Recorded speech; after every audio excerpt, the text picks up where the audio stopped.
mighty canvas of Africa faces an uncertain future, and the voices of those who will suffer the most are not being heard. The elders of Africa see that their world is changing. Something is wrong. The secrets of their vanishing cultures remain, carved into the rocks and passed through oral tradition. They speak of a time when man and nature, earth and sky, spoke as one.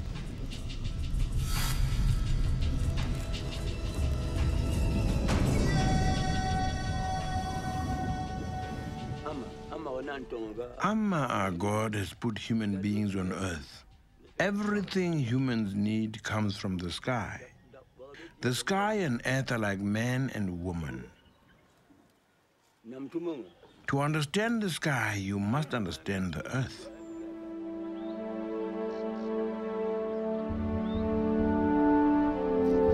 The African skies are changing. The land is drying, becoming hotter. The rainfall is not coming. The people are suffering. Climate change is predicted to affect this fragile land more severely than anywhere else on earth. Ngate Nanklabe is a Bushman hunter-gatherer. He has never seen a city, a factory, a supermarket, but every day he lives with their effects.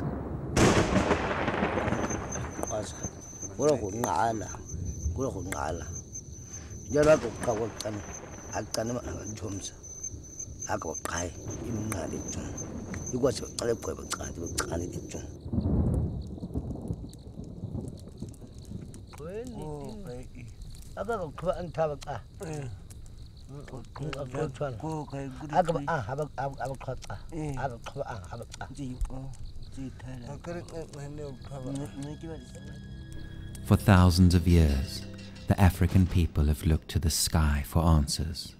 The skies gave them hope. Today, the skies are not how they used to be.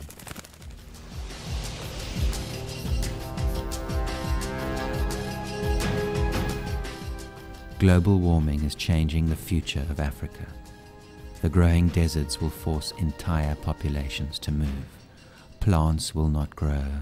Animals will die of dehydration, malnutrition, and disease.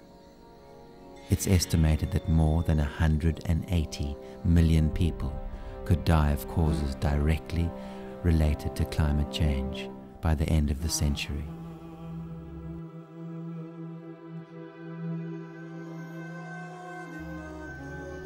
A world without water on tap is unimaginable for those in the developed world. Malian women like Donodora walk for over an hour every day to collect 1 bucket of water in the hottest country on earth.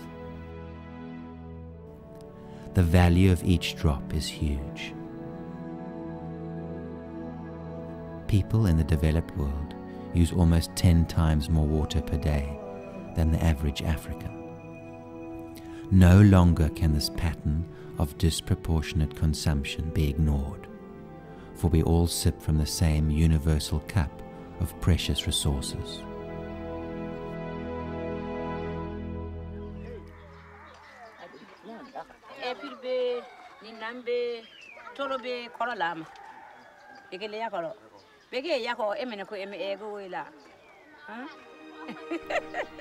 The African elders believe the people of industrialized society have lost their connection to the earth, their sense of oneness with all of creation. We cannot return to a hunting and gathering existence, but we can learn a great deal from indigenous technology, a technology that worked in balance with nature for over 100,000 years. We need light, but we don't necessarily need light bulbs. We now have the capacity to reinvent our wasteful technology and borrow designs directly from nature to create a future that is sustainable. Nature's design is based on a perfect balance between the 5 kingdoms. Now, modern science is trying to unravel the secrets of this balance to solve many of our problems. Scientists are learning from the way leaves produce energy silently with water, sunlight, and non-toxic chemicals, and mimicking these molecular-sized solar cells, a process that could revolutionize our energy crisis. The natural vortexes and whirlpools that self-clean and regenerate river systems are inspiring a new approach to our problems of pollution and water recycling.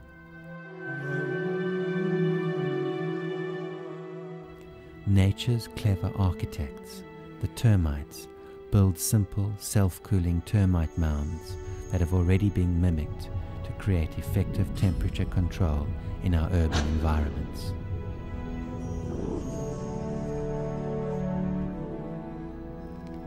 The simple gecko has been the inspiration to replace industrial adhesives, for its feet have a bristle design that allow products to be adhered and then recycled without adhesive contamination.